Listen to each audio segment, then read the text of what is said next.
Les désirs les plus ardents de mon cœur est que la paix, la grâce et la miséricorde de Dieu soient votre partage au nom puissant de notre Seigneur Jésus-Christ. Chers compatriotes célestes, je suis dans la joie, une fois de plus, de pouvoir vous annoncer l'exhortation par laquelle Dieu est en train de stimuler notre esprit, de réveiller notre esprit en ce qui concerne la concrétisation ou la viabilité des promesses du Seigneur. Nous sommes dans cette série d'exhortations intitulée « La reconquête de la ville de Soko ». Passons sans plus tarder à la lecture des Saintes Écritures. Nous allons lire le premier livre de Samuel, chapitre 17e, le premier verset, ces passages des Écritures, cette portion des Écritures qui nous a toujours servi de texte de base.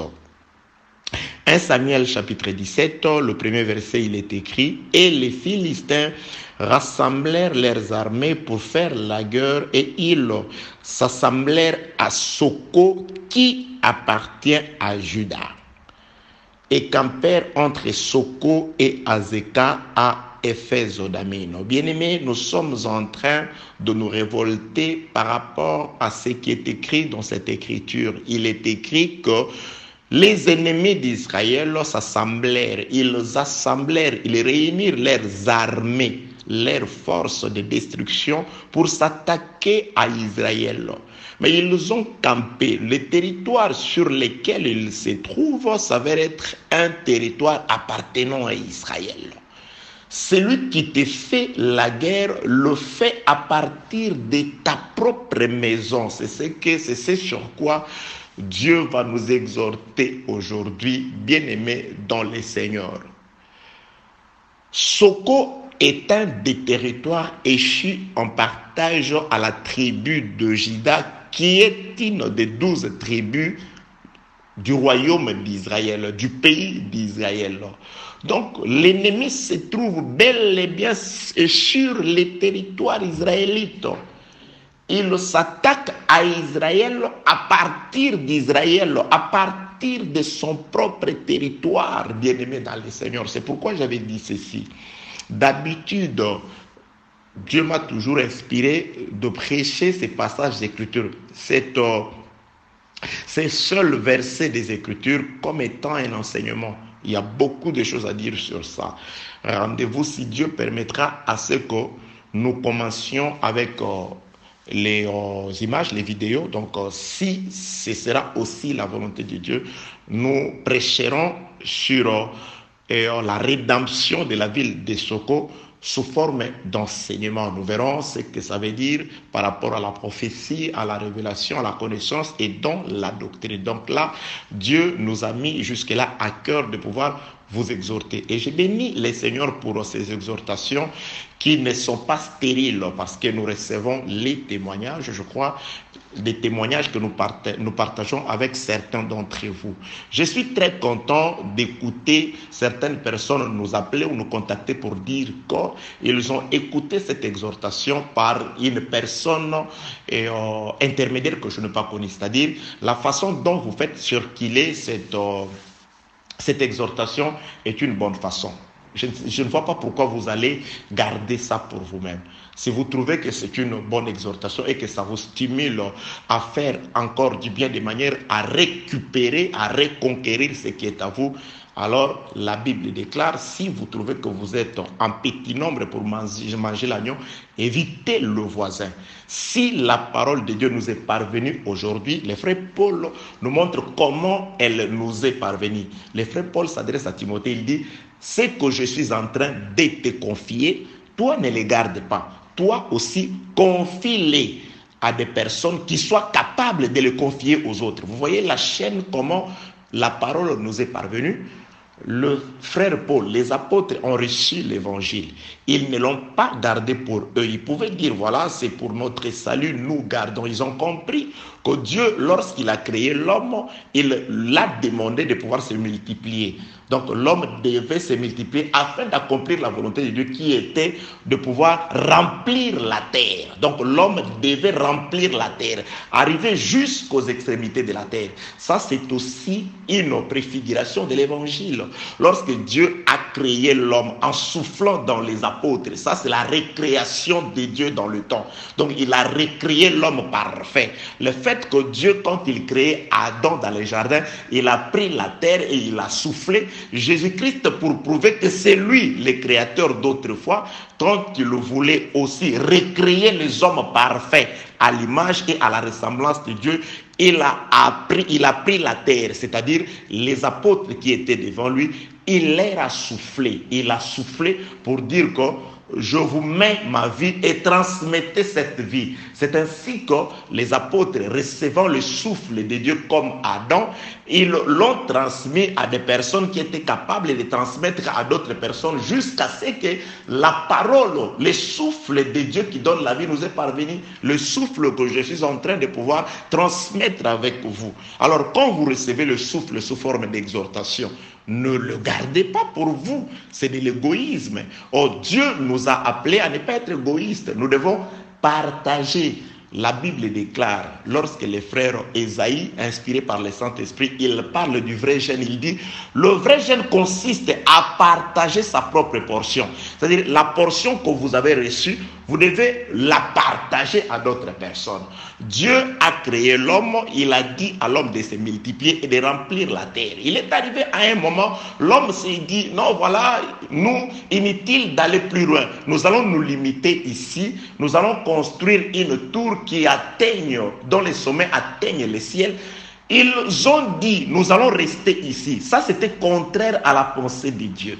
Je vais vous expliquer pourquoi Dieu a détruit la tour de Babel. Certaines personnes prêchent, ils disent que Dieu a détruit la tour de Babel parce que Dieu craignait que les hommes puissent construire jusqu'à ce qu'ils puissent atteindre le trône de Dieu, comme si Dieu habitait ce ciel naturel. Non. Ce n'est pas ça. Lorsque Dieu a dit, si je le laisse faire, si on le laisse faire, ils accompliront ce qu'ils ont en tête. Ce qu'ils avaient en tête, ce n'était pas d'abord d'aller trouver Dieu au ciel. Ce qu'ils avaient en tête, c'était de rester sur place, de ne pas accomplir la volonté de Dieu qui était d'arriver jusqu'aux extrémités de la terre. Donc ils sont restés sur place, ils voulaient rester sur place. C'est pourquoi Dieu doit confondre cette pensée, parce que ce n'était pas la pensée de Dieu au commencement. Dieu doit confondre cette pensée et il doit descendre et détruire cela. Et dans cette confusion, les gens pouvaient s'en aller dans plusieurs directions. C'est ainsi que les extrémités de la terre ont reçu les hommes. C'est pareil avec la parole de Dieu. Lorsque Dieu a appelé l'homme, il a créé l'homme, les disciples en qui, les apôtres en qui il a soufflé. Ça, c'est la récréation dans les temps. Dieu qui souffle, il reforme l'homme nouveau, l'homme parfait. Et il a dit à cet homme-là, prêchez, faites des disciples, allez jusqu'aux extrémités de la terre. Il est arrivé aussi à un moment, l'homme a refait la même chose qu'avaient fait les hommes en créant la tour de Babel. C'est-à-dire, l'homme aussi s'est dit, l'homme créé, les hommes créés se sont dit, nous allons nous renfermer dans la maison. C'est-à-dire, ils étaient dans la maison, Pierre a prêché pour la première fois, 3000 âmes, ensuite 5000 âmes. Ils demeuraient ensemble dans une maison, les gens allaient vendre ce qui était à eux, ils ramenaient cela, donc ça pouvait leur servir à manger. Ils étaient ensemble. Ce n'était pas mauvais ce qu'ils faisaient parce qu'il était là en train de persévérer, la Bible dit, dans la prière, et dans l'enseignement des apôtres et dans la bienfaisance, dans l'amour. C'était une bonne chose. Mais entre-temps, le fait qu'ils restaient comme ça, bloqués ensemble, il y a eu une promesse qui ne pouvait pas s'accomplir parce qu'ils ne devaient pas rester sur place. Ils devaient sortir et aller prêcher jusqu'aux extrémités de la terre. Mais tellement qu'ils avaient peur, ils sont restés dans un seul endroit. Plus de 5000 personnes dans un seul endroit. C'est pourquoi aussi Dieu a stimulé la tribulation, la persécution. La persécution est arrivée lorsque Étienne a été tué. C'est ainsi que les gens, en fuyant, et les uns sont allés à Samarie, ils ont prêché, ainsi de suite. C'est ainsi que la parole nous est atteinte, nous, jusqu'à l'extrémité de la terre. Cet évangile qui n'a pas commencé en Angola, ni en Chine, moins encore à, je ne sais pas, aux États-Unis, mais c'est la parole qui est partie de Dieu, de Jésus-Christ, qui a créé l'homme nouveau en soufflant en lui. Ce que nous prêchons aujourd'hui, c'est le souffle que Dieu a mis sur les apôtres. Comme l'homme que nous sommes aujourd'hui, nous sommes celui en qui, nous sommes le reflet, ou nous sommes la poursuite de celui en qui Dieu a soufflé pour la première fois dans le jardin. Que la paix, la grâce et la miséricorde de Dieu soient avec vous. C'était juste une exhortation pour vous dire que vous n'avez aucune raison d'être égoïste en conservant ces exhortations pour vous. Partagez-les avec les autres. C'est une bonne chose parce que nous recevons aussi les témoignages, même des gens qui ne connaissent pas notre évangile. Les gens qui ne sont pas de notre évangile, qui écoutent ces exhortations et qui sont vraiment contents, qui glorifient le Seigneur et qui vivent la manifestation de la puissance de Dieu. Que la paix, la grâce et la miséricorde de Dieu soient avec vous. Donc ça, c'est aussi un goût pour vous dire que nous enseignons. À part le fait d'exhorter, nous enseignons aussi. Mais cette exhortation, Dieu nous l'a mis. Il me l'a mis personnellement à cœur parce que je devais moi-même aussi me révolter contre ma situation. Et je voudrais aussi partager ces révoltes avec toi. Quand tu te révoltes aussi, que tu te dises, sur papier, Soko appartient à Judas. Mais dans la réalité, ce n'est pas Judas qui est sur Soko, mais ce sont les ennemis qui jouissent du fruit de Soko. Car la terre que Dieu a promis et donnée à Israël, il a prophétisé que c'est une terre de montagnes et de vallées. C'est une terre qui avait des choses, sur laquelle il y avait des choses merveilleuses. Une terre où coulait le lait et le miel. Judas a perdu de l'abondance, de la grâce, de la faveur de Dieu au profit de ses ennemis. Et par la suite, le verset 2e, nous l'étudierons, je crois, plus tard. Pendant que les Philistins étaient à Soko, réunis à Soko, les hommes d'Israël, chassés de leur territoire, ils se trouvaient où? Dans la vallée. Donc, ils étaient dans une vallée, dans un trou, dans une fossée, dans une cavité. Donc, ils ont quitté la montagne, on leur a ravi la montagne et ils sont allés dans la vallée. Et comment dans la vallée vous pouvez espérer mieux vivre? Que la paix, la grâce et la miséricorde de Dieu soient avec vous. L'objectif, le désir le plus ardent de mon cœur est que Dieu réveille ton esprit, que Dieu te fasse relever, que Dieu je voudrais par le Saint-Esprit te transmettre une colère sainte qui te dise non, Soko appartient à Judas comme il est écrit, je dois accomplir la parole de Dieu. Toutes les promesses merveilleuses, je dois les vivre.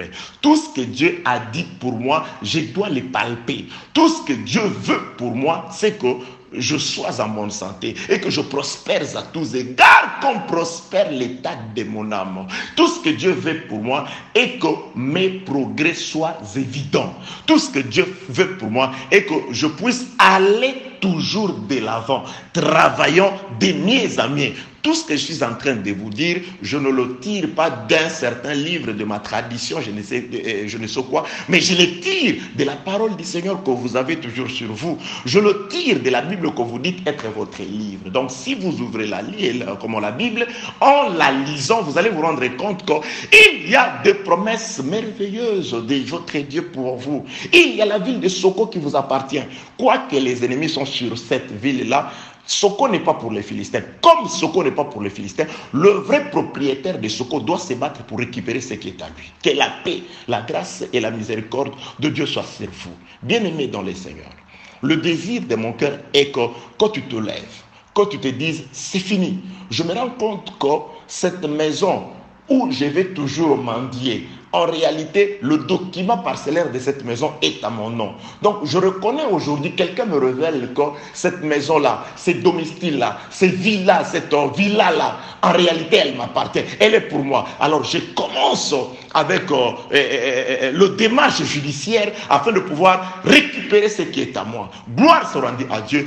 Dieu qui a donné Soko à Judas, si tu te lèves pour récupérer ce qui est à toi, avec ce Dieu, David prophétise déjà pour toi, il dit, avec Avec Dieu, nous ferons des exploits. Quel type d'exploit? Nous récupérerons ce qui est à nous. Nous allons nous asseoir là où Dieu veut que nous soyons. Nous allons nous accaparer. Nous allons récupérer notre promesse. Que la paix, la grâce, la miséricorde, la force, la puissance, les Saint-Esprit soient avec vous au nom de Jésus-Christ. Bien-aimés dans le Seigneur, j'étais en train de dire ceci. Aujourd'hui, vraiment, je ne voudrais pas nous prendre beaucoup de temps. Je voudrais, dans cette exhortation, te dire quelque chose concernant les combats qui est en train de pouvoir s'engager dans ta vie.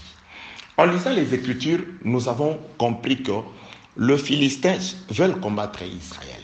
Et dans cette guerre, le Philistin commence la guerre, se prépare à la guerre, où il lance leur attaque à partir d'un territoire qui appartient à Israël. C'est là où je voudrais, dans l'exhortation, te dire ceci, bien-aimé. Je voudrais te dire ceci. C'est vraiment chose étonnante parfois de voir, je m'excuse, certaines personnes qui en veulent à d'autres personnes. Non, la situation que je vis, la faute c'est à mon oncle. Parce que nous avons un oncle qui est sorcier. La faute, c'est à ma tante. La faute, c'est au fils de mon cousin que j'ai hébergé chez moi à la maison. La Bible déclare, depuis que cet enfant est arrivé chez moi à la maison, rien ne marche, tout se complique. Normalement, c'est un sorcier. Je ne sais pas pourquoi je le fais venir. Il y a des gens qui racontent que non, voilà, on ne doit pas faire le bien à tout le monde, parce que si vous faites le bien, ces gens-là peuvent vous compliquer. Bien aimé, ce sont des théories qui n'ont rien à voir avec la parole. La Bible déclare, même ton ennemi, quand il a faim, donne-lui à manger. Donc, c'est-à-dire, quand tu lui donnes à manger, Je m'excuse, bien-aimé dans le Seigneur, j'étais en train de dire que cette théorie-là, qui consiste à ce que les gens se disent, non, voilà, et je ne dois pas donner à quelqu'un parce que je ne connais pas son état d'âme, ça c'est purement diabolique. Nous ne donnons pas par rapport aux gens, mais nous donnons par rapport à la parole du Seigneur. Si quelqu'un veut me faire du mal et qu'il veut que ce que je vais lui donner, qu'il utilise ça pour aller chez un sorcier. Mais moi, ce qui va me protéger, c'est la parole que j'ai utilisée. La Bible dit, aimez vos ennemis. La Bible dit, priez pour ceux qui vous maltraitent. Donc, en faisant du bien, même à un sorcier, s'il est dans le besoin, ce qui va me protéger, c'est la parole de Dieu, c'est l'écriture. Bien au contraire, s'il veut utiliser mon bienfait, cet acte de bonté, cet acte d'amour que j'ai accompli vis-à-vis de lui, c'est cet amour-là qui sera des charbons ardents sur sa tête. Bien-aimés dans le Seigneur, notre problème, ce n'est pas de voir les diables dans les autres. Notre problème, ce n'est pas de jeter le sort de ce que nous vivons sur les autres. Mon problème, c'est la faute à un tel. Mon problème, c'est parce que celui-là m'a fait venir ici. Mon problème, je souffre parce que celui-là, en tout cas, on voulait m'appeler pour aller en Europe. Celui-là a volé. Ce n'est pas ça le problème. Ton problème, la guerre qui te combat, le combat qui s'engage dans ta vie, ici dans cette écriture, nous voyons que Israël est attaqué à partir de son propre territoire. C'est-à-dire, celui qui te combat n'est pas dans ton oncle. Celui qui veut te détruire, les diables, il n'est pas dans ton cousin. Il n'est pas, je ne sais pas, dans le chef de votre village où il y a des gens qui fuient, disent non, je n'irai jamais au village sinon on va me tuer. Le diable n'a pas besoin de te voir face à face pour te tuer. Oh, je n'irai pas dans tel pays parce qu'on va me tuer. J'ai vu des gens qui sont allés en Europe, ils disent, je vais appeler quelqu'un. Un ami, j'ai dit, mais toi, ça fait longtemps, ça fait plus de 20 ans depuis que tu es là. Pourquoi tu ne rentres pas? Il dit, ah, mon ange, je n'aime pas rentrer. Il m'a donné, ce que je vous dis est vrai. Il dit, non, il y a notre petit qui était ici, il est allé à Kinshasa, alors arrivé là-bas, il est retourné malade jusqu'à ce qu'on l'a tué. Moi, je suis ici. Quelques mois après, on m'a appelé pour me dire que cet homme-là était mort. Donc, je donne juste un exemple pour dire que le diable, s'il veut te bouffer, le diable, s'il veut te faire du mal, ce n'est pas la distance qui va l'empêcher. Non, c'est un esprit. Le problème, ce n'est pas la distance, mais le problème, c'est la vraie distance. Il y a un endroit où le diable, s'il veut vous atteindre, il ne peut pas vous atteindre. C'est en Jésus. Et Jésus-Christ, c'est la parole. Lorsque vous donnez au diable par accomplissement de la parole, vous obéissez à Dieu. Là, Dieu vous protège. C'est les Écritures qui nous protègent. C'est la parole de Dieu qui nous protège. Ce ne sont pas des théories des hommes. Que la paix, la grâce et la miséricorde de Dieu soient avec vous. Rendez-vous compte ici, bien-aimés dans le Seigneur, les combats contre Israël, les ennemis d'Israël, ils partent, ils lancent leur attaque du territoire d'Israël. Je te dis que celui qui te combat, celui qui en veut à ta vie, se trouve en toi. C'est-à-dire, si tu dois combattre contre toi-même. Ton ennemi, c'est toi. Tu sais, je vais te dire quelque chose, bien-aimé dans le Seigneur. S'il fallait que le disciple dise, non, voilà, qu'ils focalisent leurs yeux, comme toi tu as toujours focalisé tes yeux sur les sorciers de ton village, de ta famille, de ton entourage, parmi les amis. Il y a même des gens qui disent, cette amie-là, c'est elle qui m'ensorcelle. Quand tu es avec cette amie-là, tu n'as pas de chance. Et la chance dont elle dit, tu ne trouves pas d'amant. Elle ne parle même pas de la grâce, elle parle des choses, c'est-à-dire tu ne trouves pas d'amant, c'est-à-dire cet amant vient après, il fuit. Le problème c'est que tu cherches quelque chose dans l'illégalité, c'est tout à fait normal que les diables te détruisent. Que la paix, la grâce et la miséricorde de Dieu soient avec vous. Vous savez, il y avait un vrai sorcier, je l'appelle sorcier, bon, j'utilise ces mots-là, Judas Iscariote, parce que c'est par lui que Jésus-Christ est mort. Je parle à la manière doctrinale. Les apôtres plus tard pouvaient se dire, Judas c'est un sorcier, comme il est mort c'est fini, la sorcellerie est partie. Non, Judas est mort. Si c'était lui, par lui que la mort est entrée dans leur église, leur maître, leur pasteur, Jésus a été tué par Judas. Judas est mort, il pouvait se réjouir, voilà, les sorciers de ma famille, cet oncle-là est mort, je vais fêter. C'est un grand sorcier. Il est mort, gloire à Dieu. Bien-aimé dans le Seigneur, la mort ou les attaques du diable ne sont pas finies parce que ce sorcier-là est parti. Non, Judas est mort, mais Étienne est mort plus tard. Par l'esprit du diable a utilisé d'autres personnes pour persécuter encore Christ. Notre problème, ce n'est pas de focaliser notre attention sur quelqu'un, sur un individu pour dire celui-là. Notre problème, c'est de nous préparer, c'est de fermer les portes, c'est d'être avec Jésus-Christ. C'est alors que qui qu'il soit, s'il est possédé par l'esprit du diable, il ne pourra pas nous atteindre. Parce que l'attaque contre Israël vient de son propre territoire. C'est-à-dire, celui qui détruit ta vie, c'est toi-même. Celui qui anéantit tout ce qu'il y a à toi, c'est toi-même. Tu t'éloignes trop de Dieu. Par les péchés, tu ouvres la porte à n'importe quel sorcier. Par les péchés, tu permets au diable de pouvoir te détruire. Par la vie que tu mènes, par la conscience, l'inconscience dans laquelle tu baignes. C'est toi qui es l'auteur de ta propre destruction. C'est toi l'auteur de tout ce qui t'arrive. C'est toi, n'accuse personne. Fais un examen de conscience, une introspection. Rentre à Jésus-Christ, rentre dans la communion avec Dieu. C'est ainsi que tu fermeras la porte, quelle que soit la grandeur du sorcier. Mais si tu es en Christ, Romains chapitre 8, verset 1 s'accomplira. Point de condamnation pour tout celui qui est en Jésus-Christ. Ne cherche pas l'ennemi ailleurs. Israël voit l'attaque contre lui venir de son propre territoire. C'est pourquoi tu dois te rendre compte. C'est ce que je bouffe qui peut constituer un poison contre moi. C'est ce qui entre en moi. C'est ma mauvaise conduite. C'est ma mauvaise vie. C'est ce que je mène comme vie. C'est ce qui va me détruire. C'est mon comportement. C'est ce qui va me détruire. J'allais plutôt dire, ce n'est pas ce que les autres disent, mais c'est ce qui sort de moi, comme l'a dit Jésus-Christ. Le poison, c'est ce que tu manifestes. C'est ce que tu fais. C'est ce que tu dis. C'est la manière dont les gens voient ton comportement. Ça, c'est ce qui détruit. Et ça ne détruit pas seulement les autres, mais ça te détruit toi-même. Que la paix, la grâce et la miséricorde de Dieu soit avec vous. Donc, aujourd'hui, je voudrais tout simplement t'exhorter à prendre en conscience ta propre vie, à pouvoir comprendre que tout dépend de toi par rapport à ta relation avec Jésus-Christ. Tu peux focaliser ton attention sur un sorcier. Il va mourir, tu vas te réjouir. Ah, cette tante-là, elle est morte. Cet oncle-là, il est mort. Cet ami-là, il est parti. Il a voyagé. Il est allé très loin aux États-Unis. Je suis resté ici en France, je ne sais pas en Chine ou que ce soit. Le problème, c'est que le diable n'est pas mort avec Judas. Le diable n'est pas mort avec tous ceux qui ont persécuté les apôtres. Cet esprit continue. Le diable n'est pas mort avec les sorciers dont tu t'es réjoui à cause de sa mort. C'est un esprit qui s'attaque à ceux qui se disent de Dieu et qui ne pratiquent pas la parole du Seigneur. Si le diable vient à toi et qu'il ne trouve rien, tu seras comme Jésus-Christ. Il dit, voici les princes de ce monde, il vient à moi. Mais il n'y a rien de lui à moi. Je ne peux pas avoir peur de lui. Tu ne peux pas avoir peur des sorciers, tu ne peux pas avoir peur du diable si tu es en communion avec Dieu.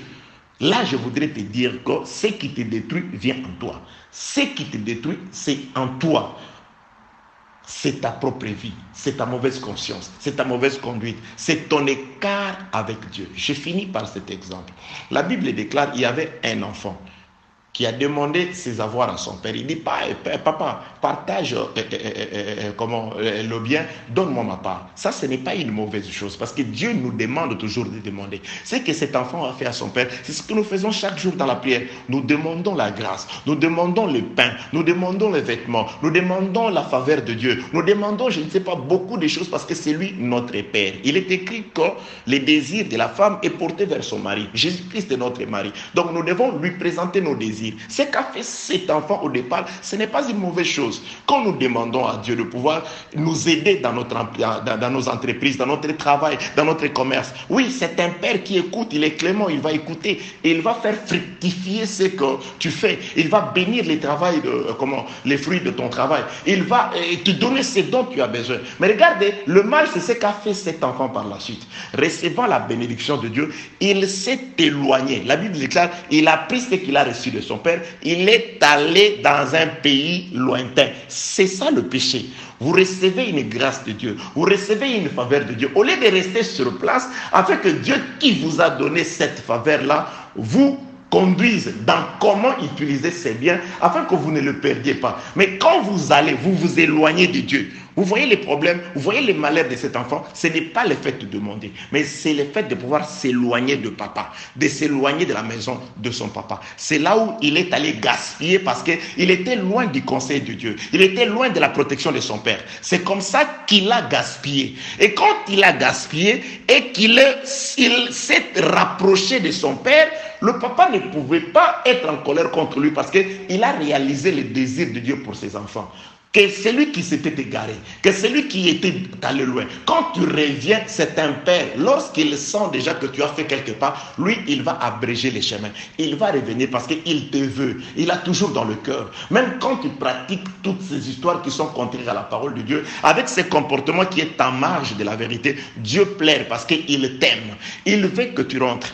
Éloigné de son père, cet enfant-là a perdu tout parce qu'il n'avait plus la protection. La protection de cet enfant est restée loin. C'est pourquoi je voudrais te dire ceci. Ce qui te détruit, c'est le fait que tu t'éloignes de Dieu. C'est le fait que tu t'écartes de Dieu. C'est le fait que Dieu t'a donné la grâce. Dieu t'a donné les mariages que tu voulais. Dieu t'a donné les enfants que tu voulais. Dieu t'a donné les possibilités financières que tu voulais, les travaux que tu voulais. Je ne sais pas les dons que tu lui demandais. Mais regarde ce que tu fais de ce que Dieu t'a donné. Regarde comment tu traites les autres à cause de la grâce que tu as reçue de Dieu. Je rentre pour te dire que reviens à Dieu. Car ce qui te détruit, c'est ton acte. L'acte de pouvoir s'éloigner de Dieu, c'est cet acte-là qui te détruit. Que la paix, la grâce et la miséricorde de Dieu soient avec vous. Donc, le fait que l'attaque contre Judas part de son propre territoire, c'est pour te dire que ce qui te détruit sort de toi.